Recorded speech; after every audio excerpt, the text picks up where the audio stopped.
À 4 heures du matin, 57 camions sont stoppés net à la frontière. Assez d'armes pour équiper une armée entière, et pourtant une chaîne logistique qui a failli passer sous le radar, révélant un basculement brutal d'échelle. Que signifie ce choc pour la souveraineté, la crédibilité et le contrôle du territoire, et pourquoi Ibrahim Traoré se retrouve-t-il au centre d'un test immédiat pour l'État? Une onde de choc s'étend déjà au Sahel. Cette séquence propose une lecture structurée de l'événement, au-delà de l'image spectaculaire des camions immobilisés. Elle offre un cadre factuel pour juger des décisions nationales imminentes. L'enjeu n'est pas seulement de comprendre ce qui a été intercepté, mais de mesurer ce que cette saisie révèle des failles, des capacités et des marges de manœuvre de l'État. En moins de 24 heures, un incident frontalier devient une affaire d'État avec des conséquences sécuritaires, économiques et diplomatiques qui dépassent le territoire burkinabé. Pour le Burkina Faso, le défi central est clair: affirmer la souveraineté sans déclencher une spirale d'escalade. Pour les pays voisins, il s'agit d'éviter un effet domino qui déplacerait les routes et les risques. Pour les acteurs extérieurs, la question porte sur les responsabilités, les limites de l'intervention et le coût de l'inaction. Chaque décision prise dans ce contexte crée des gagnants et des perdants, visibles ou différés. La suite s'organise autour d'un fil directeur simple: transformer un choc sécuritaire en levier de stabilité durable. La réponse apportée dira si cet événement reste un épisode isolé ou s'inscrit dans une trajectoire plus profonde. En quelques heures, l'affaire change d'échelle. 57 camions, près de 25 000 fusils d'assaut et 70 000 grenades sont immobilisés. Ce volume suffit à équiper une force militaire complète, ce qui exclut d'emblée l'hypothèse d'un trafic local improvisé. Avant l'aube du 16 août 2025, le convoi n'était qu'un signal faible parmi d'autres. Des axes secondaires, des horaires inhabituels, des flux commerciaux opaques dans une région habituée au transit discret. Pris isolément, aucun indice ne justifiait une alerte nationale. Ensemble, ils composaient une normalité trompeuse, précisément conçue pour exploiter les angles morts. Le risque principal résidait alors dans l'invisibilité. Après l'interception, la lecture bascule. L'information remonte rapidement du terrain vers le sommet de l'État. Ibrahim Traoré est informé presque immédiatement de l'ampleur potentielle de la saisie. Le volume, la nature des armes et la coordination observée excluent toute improvisation. L'événement devient politique dès les premières confirmations, car il met en jeu la crédibilité des mécanismes de contrôle et la capacité à protéger le territoire. L'enquête initiale ajoute une couche décisive. Les numéros de série révèlent des provenances multiples, issus de stocks de conflits passés et de circuits plus récents. Cette diversité implique une coordination longue, coûteuse et structurée. Transporter un tel arsenal sur plusieurs axes transfrontaliers suppose des relais fiables, des calendriers précis et une capacité à neutraliser les contrôles sans attirer l'attention. Le contexte régional accentue encore la portée de la découverte. Le Sahel combine frontières étendues, zones peu surveillées et instabilité persistante. La saisie du 16 août révèle brutalement ces fragilités. Elle montre aussi que le Burkina Faso n'est pas seulement un point de passage, mais une cible potentielle dans une stratégie plus large de déstabilisation. À ce stade, une certitude s'impose: l'interception n'est pas une fin. Elle ouvre un cycle où chaque décision comptera davantage que l'événement lui-même, et où la réponse de l'État sera observée bien au-delà de ses frontières. Au cœur de l'interception, un nom émerge rapidement: le capitaine Moussa Kaboré. C'est lui qui prend la décision d'arrêter le convoi à l'aube sans certitude absolue sur son contenu, ni sur les forces susceptibles de le protéger. Le risque est immédiat, pour lui et pour ses hommes. Cette initiative marque pourtant un basculement. L'État reprend l'initiative sur le terrain, là où l'inertie aurait pu prévaloir. Le premier impact est opérationnel. En immobilisant 57 camions, Caboret interrompent une chaîne logistique conçue pour la discrétion. L'effet est tangible. Inventaire, sécurisation du périmètre, remontée rapide des informations. En quelques heures, ce qui aurait pu rester un signal faible devient un fait central, impossible à ignorer. L'action locale déclenche une réaction nationale. Le second impact est symbolique. Les images des camions immobilisés circulent largement. Elles contrastent avec un climat d'insécurité devenu familier. Pour une partie de la population, ce geste incarne un retour visible de l'autorité publique. Pour les forces de sécurité, il agit comme un signal interne. L'initiative individuelle, lorsqu'elle s'aligne avec l'intérêt national, peut produire un effet stratégique. Très vite, cette séquence trouve un écho politique. Elle offre un point d'appui au discours présidentiel sans que celui-ci ait besoin d'en amplifier la portée. Ibrahim Traoré peut s'appuyer sur un fait concret plutôt que sur une promesse.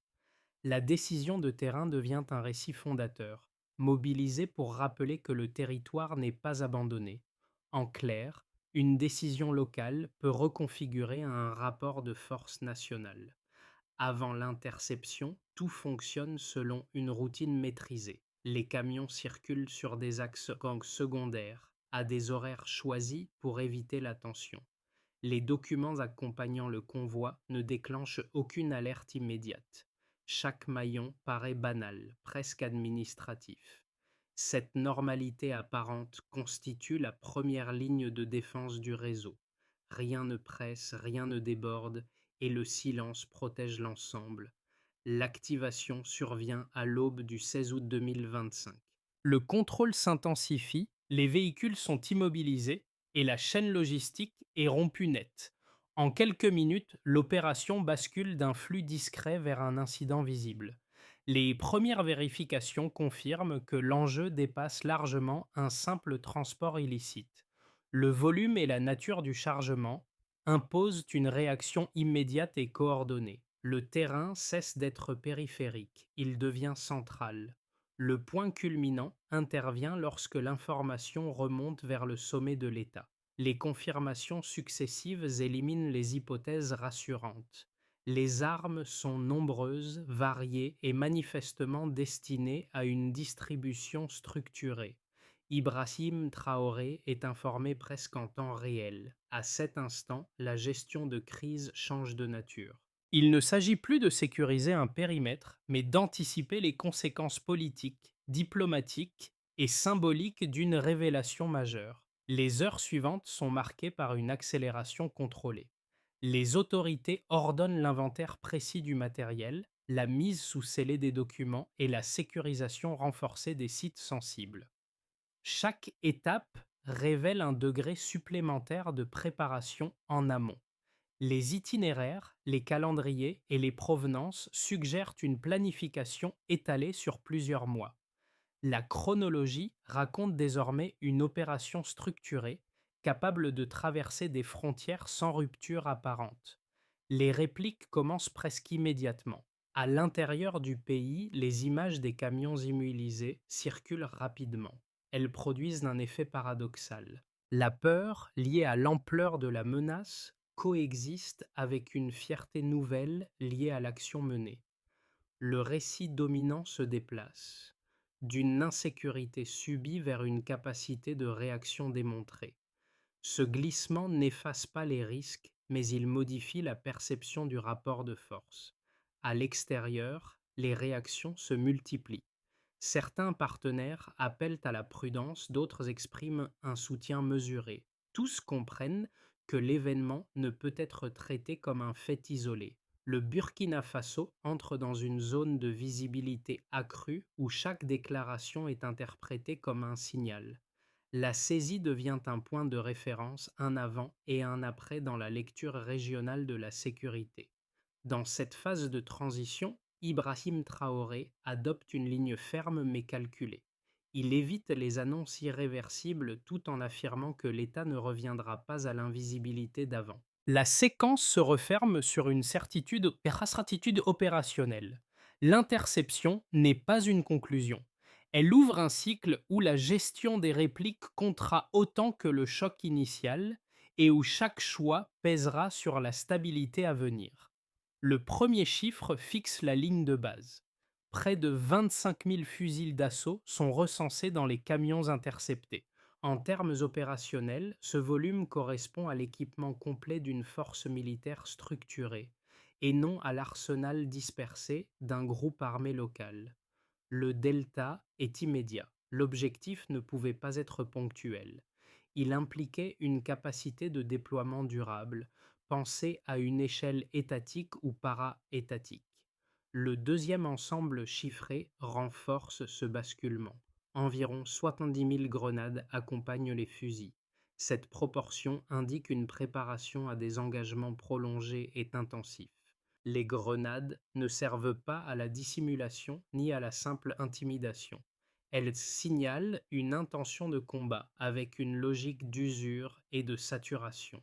Le passage de quelques centaines à des dizaines de milliers transforme la lecture du risque.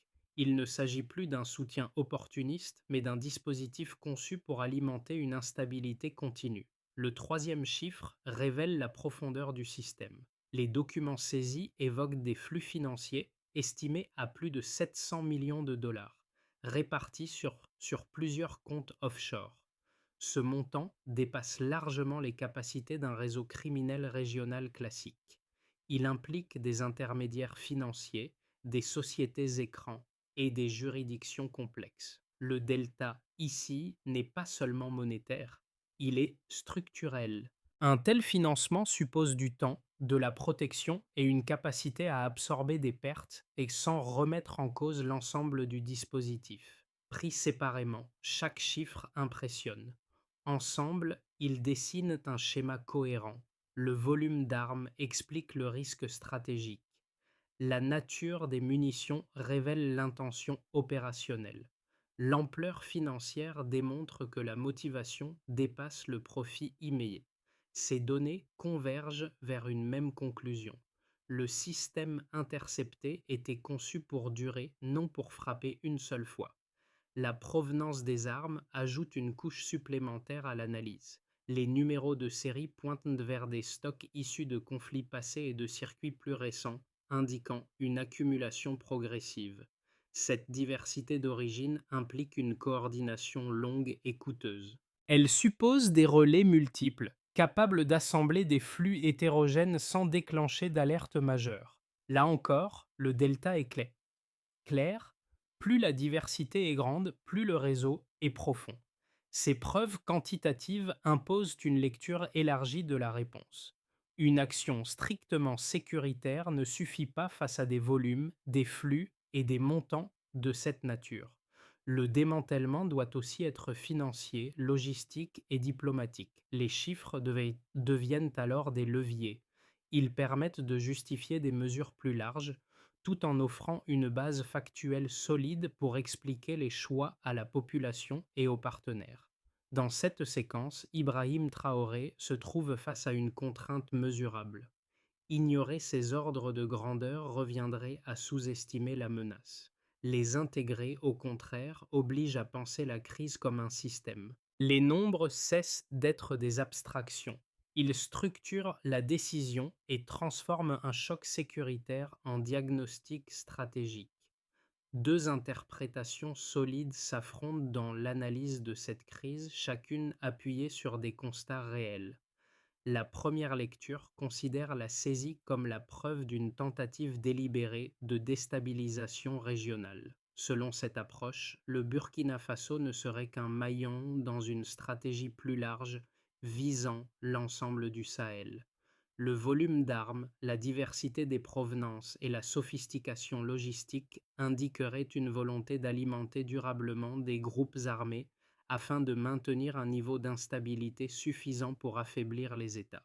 Les partisans de cette lecture estiment qu'aucun pays ne peut affronter seul un dispositif d'une telle ampleur. Ils plaident pour une réponse collective fondée sur le partage du renseignement, la coordination frontalière et une pression diplomatique conjointe sur les soutiens financiers du réseau.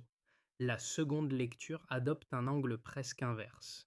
Elle voit dans l'événement avant tout un test de souveraineté nationale. Dans cette perspective, l'enjeu central n'est pas l'ampleur internationale du réseau, mais la capacité du Burkina Faso à agir de manière autonome. La saisie démontrerait que l'État peut reprendre l'initiative sans dépendre d'alliances extérieures potentiellement contraignantes.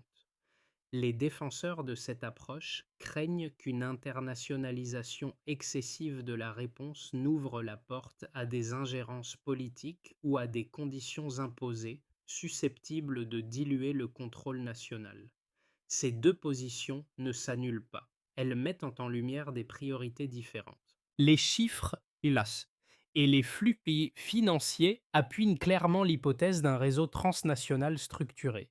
Dans le même temps, l'efficacité de l'interception montre que des décisions locales peuvent produire un effet stratégique immédiat. La question devient donc une affaire de hiérarchisation plutôt que de choix binaires. La ligne esquissée par Ibrahim Traoré tente de combiner ces logiques. La communication insiste sur la souveraineté et la capacité d'action nationale, tout en laissant la porte ouverte à des coopérations ciblées. Cette position intermédiaire cherche à éviter deux écueils: l'isolement, qui fragiliserait le pays face à un réseau puissant, et la dépendance, qui pourrait affaiblir la maîtrise politique de la réponse. La tension entre ces deux pôles structure désormais la suite de la crise. Et puis, tout bascule à cet instant précis. Au cœur de l'enquête, un élément change la lecture globale de la crise. La saisie ne révèle pas seulement un réseau armé sophistiqué, mais un système capable d'opérer dans la durée sans exposition immédiate. Les documents récupérés montrent une capacité à absorber des pertes, à déplacer des routes et à maintenir des flux malgré les interceptions. Cette résilience transforme l'événement initial en signal d'alerte stratégique. Ce constat modifie la position de l'État. Tant que la menace était perçue comme ponctuelle, une réponse essentiellement sécuritaire pouvait suffire. Dès lors qu'elle apparaît structurelle, le cadre d'action s'élargit. La question n'est plus seulement d'empêcher un convoi de passer, mais de comprendre comment un dispositif aussi lourd a pu fonctionner sans déclencher d'alerte précoce. Le regard se déplace des routes vers les mécanismes. À ce point médian, la crise cesse d'être l'histoire d'une interception réussie. Elle devient celle d'une architecture invisible, faite de relais logistiques, financiers et politiques. Cette prise de conscience impose un changement de rythme. Les décisions doivent désormais viser la durée, pas l'urgence. Pour Ibrahim Traoré, ce moment marque une inflexion. La souveraineté ne se joue plus uniquement sur le terrain, mais dans la capacité à démanteler un système entier. Le succès initial crée une obligation nouvelle: transformer une victoire tactique en stratégie soutenable. Pour l'État, la première conséquence est institutionnelle. La saisie impose une reconnaissance des failles, mais elle offre aussi un levier d'action immédiat. Les autorités accélèrent les audits internes, renforcent la coordination entre armée, police et douane et réévaluent les priorités de contrôle territorial. Cette dynamique améliore la crédibilité à court terme, tout en exposant davantage les choix publics à l'examen. Dans ce cadre, Ibrahim Traoré met l'accent sur la visibilité et la cohérence de la réponse afin d'éviter que l'événement ne se dissolve dans une gestion technocratique. La contrainte est claire: chaque mesure doit être lisible pour consolider la légitimité. Pour les acteurs économiques, l'effet est ambivalent. À l'extérieur, une prudence accrue s'installe. Certains investisseurs retardent des décisions, craignant une escalade régionale ou des perturbations logistiques. À l'intérieur, un mouvement inverse apparaît. Les circuits financiers nationaux enregistrent un repli de confiance vers les institutions locales, perçues comme plus actives et plus présentes. Cette dissymétrie crée une zone de transition. L'économie ne bascule pas, mais elle avance avec retenue. La stabilité politique devient alors un facteur aussi déterminant que les indicateurs classiques. Pour la population, l'impact est d'abord psychologique et social. Les images des camions immobilisés agissent comme des symboles. Elles rappellent l'ampleur de la menace tout en nourrissant un sentiment de fierté collective. Dans les centres urbains comme dans les zones périphériques, le discours évolue. Il ne s'agit plus seulement de subir l'insécurité, mais de constater une capacité de réaction. Cette perception renforce la cohésion nationale sans effacer les inquiétudes quotidiennes. Elle transforme la peur diffuse en vigilance active, plus exigeante à l'égard de l'action publique. Pour l'environnement régional, enfin, la saisie agit comme un signal d'alerte. Les pays voisins observent attentivement la réponse burkinabé. Certains y voient un précédent encourageant, susceptible d'inspirer des mesures similaires. D'autres redoutent un déplacement des routes de trafic vers leur territoire. Dans tous les cas, les calculs stratégiques évoluent. Le Burkina Faso cesse d'être perçu comme un espace passif et devient un acteur capable d'influencer l'équilibre sécuritaire du Sahel. Cette visibilité accrue implique un coût diplomatique, mais elle ouvre aussi des marges de coopération ciblées. Pris ensemble, ces effets dessinent un paysage contrasté. Le succès opérationnel crée des attentes élevées. La crédibilité gagnée impose une constance dans l'action. Pour Ibrahim Traoré, l'enjeu est désormais de convertir ces conséquences immédiates en trajectoires durables afin que l'événement ne reste pas un pic isolé, mais un point d'inflexion mesurable dans le temps. Si l'on se projette, une première trajectoire possible serait celle d'une stabilisation sous tension. Dans cette trajectoire, les mesures engagées après la saisie sont consolidées sans rupture majeure. Le contrôle des axes sensibles s'améliore, la coordination entre services progresse et certaines routes de trafic sont durablement perturbées. Les réseaux s'adaptent mais à un coût plus élevé. La sécurité reste fragile, sans effondrement ni amélioration spectaculaire. L'économie avance prudemment, freinée par l'incertitude extérieure tandis que la dynamique interne amortit les chocs. Ce scénario exige une gestion constante, où la fatigue institutionnelle devient le principal risque. On peut aussi imaginer une trajectoire plus optimiste, où l'on verrait une accélération vertueuse. Ici, les révélations de l'enquête débouchent sur des actions coordonnées, notamment sur le volet financier. Les flux identifiés sont partiellement neutralisés, réduisant la capacité de reconstitution des réseaux. Des coopérations ciblées avec les voisins deviennent plus opérationnelles sans dilution du contrôle politique. La clarté de la ligne affichée par Ibrahim Traoré rassure progressivement certains acteurs économiques, permettant une reprise graduelle des investissements différés. La crise joue alors un rôle de catalyseur, accélérant des réformes du renseignement et de la gouvernance sécuritaire. Enfin, une trajectoire défavorable reste possible, celle d'une recomposition des réseaux et d'une pression accrue. Dans cette hypothèse, les réseaux absorbent le choc et déplacent leur route. Les tensions diplomatiques s'intensifient, certaines coopérations se figent et la visibilité accrue du pays attire des pressions contradictoires. Les coûts économiques augmentent, l'insécurité persiste et la lassitude sociale s'installe. La saisie demeure un succès ponctuel mais insuffisant pour inverser la dynamique régionale. Le risque principal devient alors l'usure plus que l'effondrement. Ces scénarios ne sont pas des prédictions. Ils servent de cadre de lecture pour orienter les décisions. La question structurante est simple: quelles actions prises aujourd'hui réduisent le coût du pire tout en augmentant la probabilité du meilleur? Penser en scénario permet de hiérarchiser les priorités sans s'enfermer dans une vision unique et de juger la cohérence des choix au fil du temps.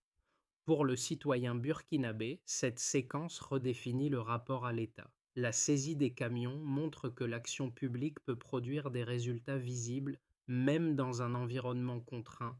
Cela ne supprime ni l'insécurité quotidienne, ni les difficultés sociales, mais cela modifie l'attente. Le débat ne porte plus uniquement sur la survie immédiate, mais sur la capacité à maintenir l'initiative dans la durée. Cette attente nouvelle rend la population plus attentive et plus exigeante à l'égard des décisions prises. Pour les acteurs économiques locaux, l'événement agit comme un signal contrasté. À court terme, l'incertitude persiste et incite à la prudence. Les projets avancent plus lentement, les engagements sont réévalués. En parallèle, la démonstration d'autorité et de coordination renforce l'idée que des règles peuvent être appliquées de manière cohérente. Cette perception, souvent invisible dans les indicateurs, influence la confiance, l'accès au crédit et la volonté de rester engagé sur le territoire. Pour les observateurs régionaux et internationaux, le cas burkinabé devient un point de référence. Il illustre les dilemmes auxquels sont confrontés les États du Sahel, agir seul ou s'appuyer sur des cadres collectifs, affirmer la souveraineté sans s'isoler, répondre vite sans s'enfermer dans l'escalade. La trajectoire suivie par Ibrahim Traoré est scrutée non comme un modèle figé, mais comme une expérience en cours, riche d'enseignements. Pour le lecteur, l'enjeu est désormais clair. Comprendre cette séquence permet de distinguer les gestes symboliques des changements structurels.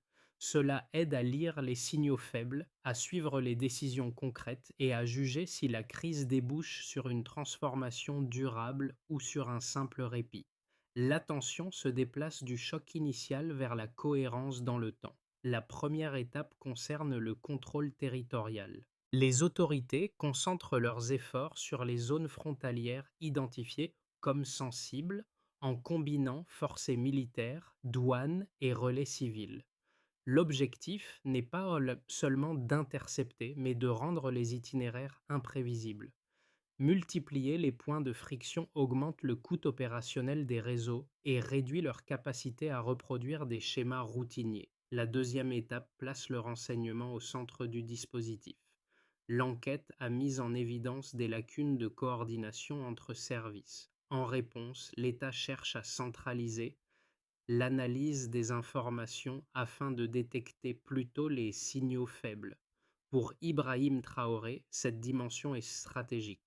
Anticiper vaut davantage que réagir. Transformer des données dispersées en décisions exploitables devient un indicateur clé de performance.